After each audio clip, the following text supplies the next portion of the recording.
Hello বন্ধুরা, কালকে আমরা সব ফ্যামিলি মিলে চলে গেছিলাম গাড়ি করে রামকেলি গৌড় ঘোরার জন্য। প্রথমে রাধা মাধব দর্শন করে শ্রী চৈতন্য প্রভুর চরণ দর্শন করে চলে আসলাম গৌড়ে। এই জায়গাটাকে অনেকে বারোদুয়ারিও বলে থাকে। তারপরে আমরা ভিতরে প্রবেশ করে চারিদিকটা ঘুরে দেখছিলাম। এই জায়গায় আমরা অনেক মজা করলাম। তারপর আমরা চলে আসলাম গৌড় দুর্গের প্রধান দরজায়।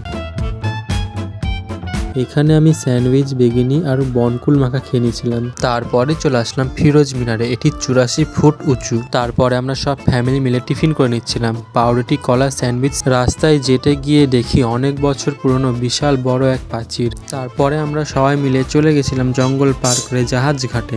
এই জায়গাতে অনেক বছর আগে জাহাজকে বেঁধে রাখা হতো। তারপরে আমরা চিকা মস্কের সামনে চলে আসলাম।